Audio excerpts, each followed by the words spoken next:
This is Seth Beamer, and you're listening to the Pivot Points Music Cast on Fader. Pivot Points dissects the lives of artists at their most crucial intersections, investigating the trials of this insane career and how they are overcome. These are the stories of the crossroads that, for better or worse, shape us all into the people, friends, and musicians we're meant to be. Today, I'm joined by Aaron Rothe, one of Denver's most revered artists, musicians, multi-instrumentalists, producers, and now, more recently, music managers. I'm excited to jump into all that he's been through. With a resume like that, he's certain to have some stories to tell. But first, let's listen to his music. Under his solo project Moves, which continues to be a beating heart at the center of his career, this is his 2017 debut single, Constant Symphony.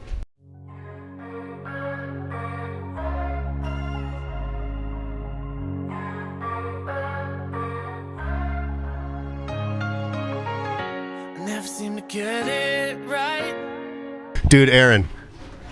Round two. Thank you for being here. We do have to re-record today because the first take of this podcast got messed up. My audio messed up. And fate would have it that we had to do it again. And thank you for being cool about that. Of course. But I thought we'd do it in a fun way because we were talking about coming to In-N-Out and just hanging. And I was like, you know what? Let's just do the podcast at In-N-Out. Yes. Yeah. And here we are. And hopefully we're actually waiting for our number too, so we'll have to take a little pause coming up. But we'll start with this, and maybe this isn't exactly what you got today, but what is your, like on a really hungry day, what is your go-to In-N-Out order? I'm pretty basic. Animal style, protein style. Okay. I don't really do buns anymore. It's been helping my body out a bunch, but yeah. Even back in the day when I was living in Los Angeles and came to In-N-Out, protein style's just where it's at. It's got the best crunch to it. Oh, nice. So, I like that. How about fries? No fries? I don't love the fries. So I'll do it like the cheese fries, but I just eat the cheese. Yeah. So I don't know. All right. I feel that. I'm animal style for sure, and then animal fry. I just found out you can get the fries crispy though, so I haven't tried that. What? Like just extra crisp, or I guess crispy extra would crispy, be. Yeah. I think that's what I don't like about them is they're kind of soggy. Oh. Like soft. I don't know. I used to think like they were a little cardboardy. Yes. And then I got animal style, and I was like, oh, okay, well, that's what I like. Yeah, animal. That helps a lot. Nice. Well, talk to me about, we already talked a little bit about Moves and, what that project entails. It seems like maybe that's not where your focus is right now. Where your focus really is in your music management. And tell me, how did that transition happen, man, between going from Moves to then becoming a music manager, and where does your heart lie in both of those? Gosh, it's still in both. The artist side has just taken a bit of a back seat lately, and I just found once I got off the road, I started working at a small label in town. It's no longer around, but cool. Started working with brand new independent artists there, and realized that I've got like 18, 16 years, something like that, of professional touring experience and being signed and been through the ringer a bunch of times. Is like I could just have these kids' backs, and I found this passion for artist development. That's cool. And that led to managing, essentially. Wow. And now you have how many artists? I have 3 currently. Okay, and tell me their names, and are they all the same genre? Like different genres. I got Sophie Gray is like an alternative pop, really fun. And then I've got Kayla Ruby is country music. Yeah. And Jake's a Gentleman is like pop punk, alt rock, that's high crazy. octane in your face kind of thing. Yeah. Did you choose them because they are different types of artists, or did that you just like them as a person and it's happenstance that they're different genres? Yeah, no, it just is happenstance. But also with me being, it's only me. So I don't want to have multiple artists in each other's lanes. So I think having the diversity is good so I can fully focus on That's each cool. one of them. And then, you're not bumping heads with artists and like show opportunities and, just, I guess, industry opportunities in Denver. So, yes. Nice. That makes sense. Yeah. Sorry, was that a question? I was worried about the number. No, yeah, I know. We're getting close. It's 41, I think, is the most recent number. Yeah. So what happened with Moves then? Is it still a part of you that you see going on into the future? Are you still writing it all, or are you just headstrong into the management? I am writing. I've also just had to learn to take a back seat to it, because after doing it for my living for so many years, it's hard to actually sit down and write something for the sake of it. And so I'd start writing, well, how am I going to release it? People going to respond? Is this a strong enough chorus? Yeah. How long is the song length? Like all those things. And I was just like kind of crippled by it. Oh. So I took I've just stepped away from it for a minute. So what I've been doing now, actually, just for fun and just to get back into it, is I've been soloing vocals from songs that typically would not have piano on them. So like my favorite one I've done so far is Corey Taylor's vocal from Slipknot on Duality, soloed. And I have a felt piano, which is like a super soft textured piano, so he's just like full on screaming, and I'm playing the most delicate, beautiful piano behind it, dude. And it kind of breathes new life into a song. And so I've been doing that with songs I like, or just like other friends' songs. I'm like, hey, can you send me the vocal, and I'll just do like a remix so cool. of it. So it keeps me creative, and then I think it's just cool. It's like another. Well, hold on, we got to talk about, where'd you find the soloed Slipknot? I think YouTube. Oh, okay. Yeah. Okay, so somebody else like had it or something, or who knows. But I also have some software that will solo things in the Okay. song too, Cool. So is that like a new era of moves then, or that's just something fun?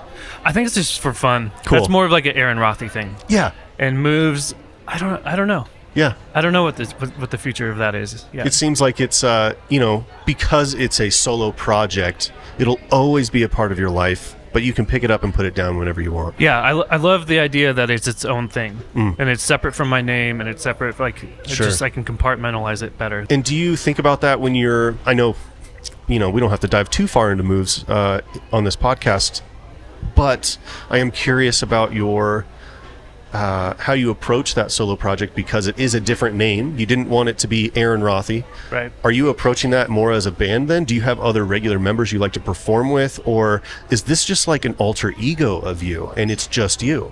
Well, I've only done one show, but I did have a band with me. Sweet. Just the homies from around town. Sure, we all know the same guys. But yeah, I don't know. It was just kind of, I just always approached it as a recording project. Cool. And kind of just a new outlet, a separate outlet. And it was the first time, I've always been in bands, so it was the first time really just doing something fully creative on my own, and like kind of crafting it in the studio and then bringing a band into it for live. Okay, cool. Yeah. I just heard 47. We're 42, but I was here a couple weeks ago and they did the same thing. I think it's because of my protein style. I should be looking up there. Ready? Oh, guess 47. Oh my gosh. Well, talk to me then about... Oh, 46. Oh, they are getting weird. Okay. It's a countdown. I feel like we should just wait at this point. I don't know. I almost got a chocolate shake tonight, and then I was like, no, Seth, you went for a run today. Don't you screw it up. You balance it out. Yeah. What's your favorite part about managing? What do you get excited? Probably not about the emails. Probably not about the babysitting every now and then. I know that's not necessarily a manager's job, but they all fall into that sometimes, therapist. Right? Therapist, sure. But what's your favorite part about managing? Honestly, I love, because each artist is different. Each artist has different strengths that other ones don't have. So I love that aspect of it, and just developing those and helping them build confidence across that. But nice. The management part of me, I love being bold and reaching out and just trying to create fun, exciting opportunities, take risks, and create some like new relationships for the artists, for myself too. But honestly, it came from just a whole other thing of just like not being scared to ask for what I want. And so I apply that to there it is. I apply that to management, and it makes some really cool stuff happen because I just have the tenacity to ask for more money or bigger opportunities. Well, and you have that natural ability to just you're so personable and already so approachable. And so I think applying that to your business strategy just makes sense. Oh yeah. I'm a total hard ass too. If people try to come and mess with these artists. Oh yeah? Yeah, I'm like a bulldog. Like trying to mess with them like business wise, like contract wise? Take advantage of them or just treat them poorly, Oh, that's good. You need a manager like that in your corner. Yeah. All right, we're going to get into this, and we're going to get into some more relationships that you've made along the way. Yeah. But let's go grab our food. See. All right. And I should mention, this is a good time to listen to another Move song. So this second song we're going to listen to is Shadow.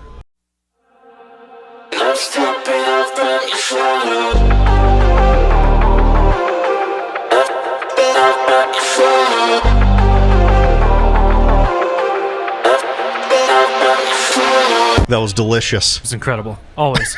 It's always so good. This is like the restaurant when it finally came to Colorado. I was like, thank you. Yeah. Thank you so much.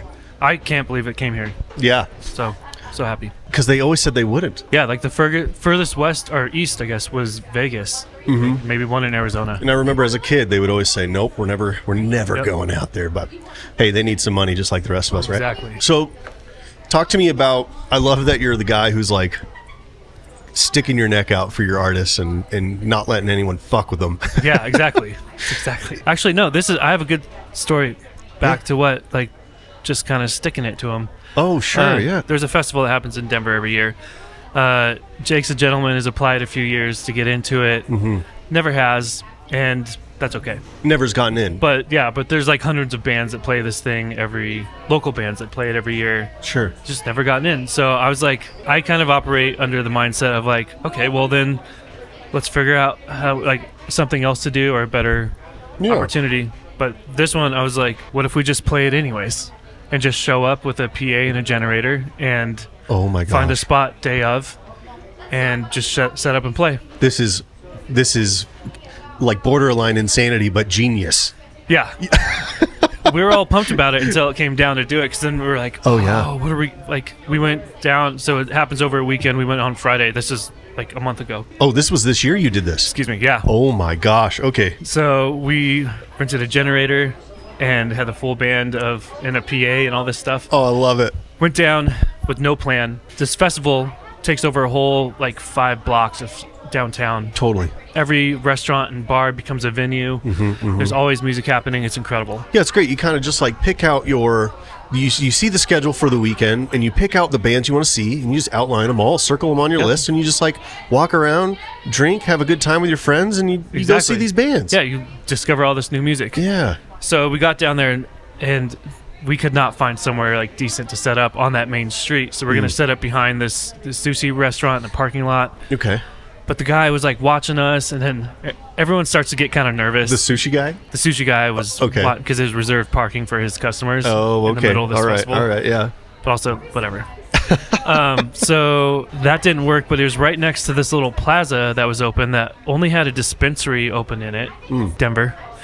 And I was like, why don't we just set it up there? And it was right in the heart of where everything was happening. This was probably at 8:30 p.m. or something. So like people are already there. Time. Everyone's already drinking. Like everyone's all over the place. Yep. And so we set up generator, full PA, full band, and played a show to probably 200 or 300 people came out.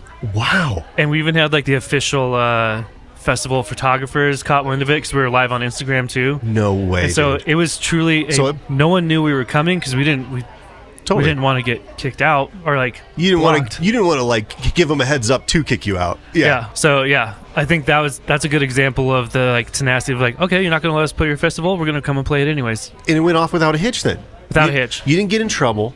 No. Oh my gosh, this is incredible. We were ready for cops to come. We were ready for all of it. So, or at least someone from the festival to come up and be like, "Yo, who are you?" Yeah, like, what are you guys doing? But I guess that just goes to show there's so much music happening. No one's even worried about it. It looked like we were part of it. That is hilarious. And you saw like a good bump in his socials and made some fans. Oh yeah, everyone was taking videos. We had like all this QR codes and stickers and merch and stuff. That is genius. It was. Gosh. I think we're gonna do some more pop-up shows like that. Honestly, yeah. I'm like, where else could you do it? I mean, that is probably the place to do it. But that's a great idea. Talking about doing it for there's a big CU versus CSU football game coming up. Oh sure, yep. Just showing up somewhere. That's perfect. Yeah. Oh my gosh, I love it. I would tell you where, but that's the whole point. No, don't tell me. Don't tell me. I'll find out with the rest. Exactly. Man, what a cool idea, dude. And who came up with that? Was that you or was that Jake's a gentleman? Yeah, I mean it was collaborative, but I was like, dude, let's just figure out how to play it anyways. Yeah. I actually got the idea from your former band, what you guys did over COVID. Oh yeah, the trailer. Really? Oh so yeah. That was the idea. Nice. That's funny. And yep. So the story for the listeners is my former band Wilderness. What we did during COVID, because everything shut down, is we were like, well, if no one can come to the concerts, we're going to bring the concerts to them. Mm-hmm. And I won't take credit for the idea. It was our manager Nate who came up with the idea. Mm-hmm. That was very smart. And put us on a trailer, put all the gear on a trailer, and we put out a blast on social media and just said, hey, who wants a show? And we just rode around and played in front of people's houses, you know? Yeah, and like Wash Park. I had some friends at Wash Park randomly, like, Yeah. you know this band Wilderness? Because they just pulled up and played, and it was awesome. That's amazing. So, yeah. It honestly was such a good career move, and it did make us a lot of fans. We got on the news, and all of a sudden, because of the news, we had people hitting us up like, and this is kind of funny. This shows you the demographic of people who are watching the news on TV. Yeah. But they're like, can you come play my party, my birthday party, or my son's birthday party, or my, you know, and it's like, some of them were like, you know, I don't know if that's the gig, but great opportunities, and we met some great people through it too. So that's awesome that you took that and ran with it. Yeah, we actually had the trailer too. No But there was way. nowhere to there was nowhere to put the trailer, so we just ended up hucking gear into this plaza, and Well, did you rent the trailer, or do you have it still? we have it still. Cool. So you can do, I mean, you can do Yeah. whatever you want. Yeah, the artist's dad owns a construction business and Oh. has access to that stuff. Very so cool. Very cool. Yeah. Dude, I love it. There will be more. But cheers for the influence. Yeah. I love that we're talking about Jake's the Gentleman right now. He is kind of just exploding in the scene, and this new renaissance of the style of music he's making and this youthful energy that I love about him. I think he's got some new music just came out with. Yeah, just 2 weeks ago. 2 weeks ago. I'd love to listen to the song. Would you like to introduce the song? Tell us about it, and yeah, how's the release been going? It's been great. This is my favorite song of his so far, and it's the most, I feel like it's the most authentic to him, where he really just like is kind of coming into his own, but it's super heavy riffed, just rock the whole time in your face. It's called Loudmouth, Okay. and it's just got this you attitude, which is like what he embodies. Yeah. I tell everyone this all the time. He is actually who MGK pretends to be. Yeah. So He's not going to be doing any country anytime soon. I wouldn't put it past him. No, I'm just But kidding, because This guy, MGK just I did live country, with you him know? too. He was Oh, yeah. making napalm in our garage the other day for a music video. Oh my gosh. He's out of control. This is insane. This It's is so punk rock. It's so fun. So, anyways, this is Loudmouth, and it rips.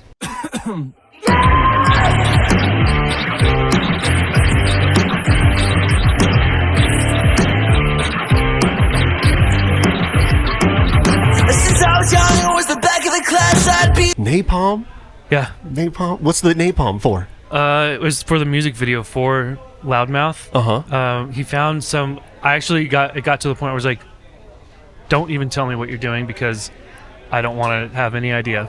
Yeah. But I'm excited to see it. All so right. they found a spot out in East Denver, some abandoned warehouse. I was gonna say, And- so you don't know much about it other than No, I haven't even seen the video yet. Oh, but I know okay. that he lit a school desk on fire that he was like had his mic stand on, and it was like the thing was on fire while he's on top. It's oh wild. my gosh, dude.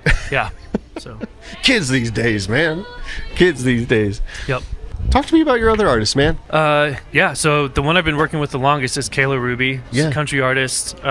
Discovered her. She sang at the Broncos game, sang the national anthem at the Broncos game back when they would televise it. Yeah. And it went viral across the U.S. The president reposted it. She's just a Whoa. powerhouse vocalist.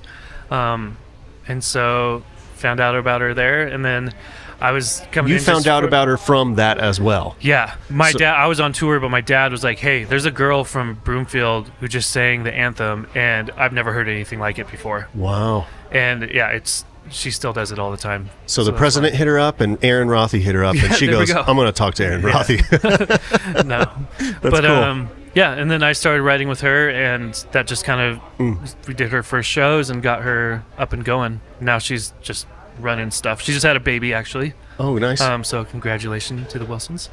Yeah. Yeah, she's taking a little bit of time off to be a new mom and get settled in, but we already have music finished that's coming out. and Nice, it's, man. Yeah, I'm super pumped for that. That's amazing. That you've really been with her since the start, and that seems Yeah. like a theme with your artists. No? Yeah. Yeah. It has been actually. Yeah. And then Sophie Gray, I started working with her when she was, I want to say 14 or 15. Wow. She was just coming into a studio to record and wanted to take the music in a different direction, more like modern pop kind of thing. And I was just coming off of 888, and so started writing and producing with her, which I'm not. I mean, I wouldn't even say writing. She's one of the best songwriters I've ever met or worked with in my life. Yeah, just she's great. on the spot. Wow. I've never seen it before. And so how'd you guys meet then? Because she wanted some help going into the studio, but how did she find Aaron? It was through that small record label that I met Kayla. Oh. So they operated out of the same building. Gotcha. Which, for the listeners, that was Third and James. Third and James was a studio and label, smaller, in Denver, no longer around. Yep. But, man, a lot of connections that I made through there as well. Yeah, definitely. Yeah, that's cool. And then Small World, I met Ethan from Jake's a Gentleman. Yeah. Because from a modeling website, because I was casting a love interest for Sophie's music video. Dude. And I was scrolling through Wilhelmina or whatever you say. Okay. And came across him, and he was local, and so I hit him up, and he was available, and he came to just like be the love interest kind of asshole in this music video. Oh my gosh. And he's like, "Wait, so you're a manager? Like, you guys produce all this stuff?" And then like we did a pretty big music video. It had the lights and the full production and crew and everything. Sure, yeah. And he just kept asking me. He's like, "Would you ever work with me?" It's like, "I don't know. Maybe I haven't heard you." And he didn't have anything really recorded yet, but he just kept coming back, and he was so I don't know, ambitious and I don't know, just humble also. Wow. But like, yeah, would not leave us alone about it. And finally, the persistence. I was like, "Hey, fine, let's do a song. We'll do one song." He's like, "I don't have money to do." I'm like, "Okay, don't worry, I've been there. Let's do one song and see how it goes, and then if it goes well, we'll figure it out." And that wasn't even a management thing; that was just a producing thing. Sure. Okay. And then I put him through the ringer for sure, because I don't know, I was just making tweaks to his songs and getting him up to speed really fast, and he'd go home and write and come back with notebooks, and he'd call me at like midnight being like just frustrated, be like, "Dude, I know you're trying to help me out, but I'm so frustrated because I really liked," and I wasn't saying you can't do that, but I was like, "Hey, I think you could try and see if you can beat that." You're really pushing him. Yeah. That's great. And so that first process through that song, and then since then, like, I think he just something clicked. That's amazing. So he's a songwriting machine now, and wow, it's awesome. So Small World, they're all just connected. Yeah. How crazy to find him on a freaking modeling site, dude. Yeah. And he is the perfect cast for what was the cast? He's like a bad boy. Yeah. Kind of ex-boyfriend coming in and out, you know. Oh, he is. He is the bad boy ex-boyfriend, man. That's great. Oh my gosh. But in real life, he's actually the most loyal, gentle, sweet person, and I truly love that guy. That's awesome, man. That's awesome. I think that's so cool that you kind of took him under his wing, and you took it seriously. When you said, "Hey, let's do a song together," it wasn't just like a "let me throw you a bone." It was like, no, you really invested, and you really took the time and took it seriously to give him feedback and do the back and forth. And I think that, man, he'll take that on with him the rest of his life, no matter how long he works with you, because we had those people in our lives, didn't we? Oh, totally. Right? Like, I remember, like, even just through Wilderness and through Red Fox Run, through bands in my past, through school, and it's like those experiences of being in the studio with people who you know are way better than you, and then just absorbing, and then that's how you really learn how to make a song, how to make music, because you think you're writing songs, and then you get into the room with people who know what they're doing, and you're like, "Oh, I don't know what I'm doing." Right. You know? It's good that's a really good position to be in always. But it's also nice to see it full circle, where now I've been the person in the room that they're looking up to, and I can coach them up, and then they're already helping other people come. So it's like, it's really cool to see. That's awesome, man. That's awesome. Talk to me about a time when you did have that happen. Like, did you ever have a time where you wrote a song, you thought it was the shit, and it just wasn't shit, you know? Yeah, a bunch of times. I worked with I was doing some solo stuff when I was living in California. Okay. I was always pursuing it, and I kept falling into bands, and then I was just doing the piano thing, and so I always had that scratch, or that itch to scratch. And so, I had written some stuff, and then just working with a producer one-on-one for the first time, being like, it's a really good idea, but that could be better. Yeah. Or pushing and going to have to rewrite, and then the song takes a new life that it wouldn't have had if I had just like had it my way. Yeah, totally. Do you feel like Moves is the embodiment of you finally being like, you know what, I can do this on my own? Or have you had that even before that? No, I think that was the first time where I was like, okay, I actually feel like full circle. I understand like a direction. I can produce some stuff up. Yeah. I've always wanted to like put piano a little more front and center in a project. 'Cause Totally. I haven't just there's not always a space for that in bands. Yep. And that's my instrument. So I was like, this is a time where I can actually do some fun, cool piano stuff. It's crazy how we have those just full circle moments, and it's cool that you are able to give back now to the industry in a way that's not just being an artist and not just being this spectacle, but really cultivating just a generosity within the scene. That's cool. Yeah, and it creates a really important community too that I think it exists in most music scenes, but it is easy for it to be overly competitive or really exclusive and really unhealthy, where I want the opposite. I want everyone welcome in the room. Someone takes off, great, let's all go. And let's all celebrate it too. That's awesome, man. I'm excited for you. I'm excited for your artists. I want to hear one more of your songs to round out the day here.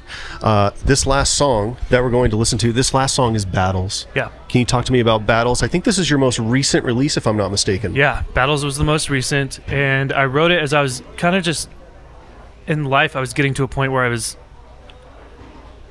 never not taking care of my mental health, but I just wasn't that educated about it. So things were starting to surface. I was just going in and out of like low points and being like, what is happening? And taking it all on by myself and just sitting up all night trying to like process or journal or just figure out what's going on, because I didn't know. Yeah. And then I found like this amazing like freedom from just letting some close people know that I'm like going through some shit. And it took the weight off me, and by telling the right people that they were able to, like, no one can fix it, but like I wasn't doing it by myself anymore. So it's kind of this like uplifting declaration of like, I'm not okay right now, and it's okay, and I'm not going to stay stuck. And so that's how I wrote it, because I was going through that, but I also wanted to be encouraging to other people who are feeling stuck or like just like something's off and I don't know what it is. Yeah. It's cool to talk to people about it. That is cool to talk to people about it, guys. Yes. And isn't that biblical too? Oh, yeah. I'm pretty sure, to like talk about things that you're 100%. feeling, and also to confess your sins, and to like, you should be communal in all aspects of that. And yeah, 100%, especially with your boys. Yeah. There's something really powerful about having a good circle of dudes around you who love you and trust you, and can walk you through stuff. And you know, a term that's been just coming up over and over in my life again is iron sharpens iron. Yeah, it's funny. I just was at a men's retreat through a church that I play at. Yeah. Or sort of through a church, but the slogan for it is called Iron Sharpens Iron. Yeah. See? It's called The Herd. Check it out. That's awesome. That's awesome. Well, it's just popping up everywhere then. That term and that idea. So I think let's take it and run with it. This is your song, Battles. Yeah.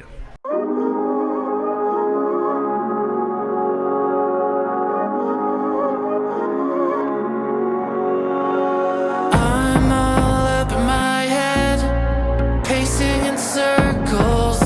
Well, Aaron, thanks so much again for being on the podcast, man. Thank you so much for having me. Dude, second time. And thanks for doing it. Yeah, thanks for your time and for doing this again in freaking In and Out. How cool. Yeah, this is amazing. Yeah. And There's nowhere better to be. We had a good time. And man, I'm just so excited to continue to hear about your journey, and not only as an artist, but where you're taking your artists and in your management career, and just to see what else you do in the scene, because it seems like you're making waves in trying to be different, and I love it.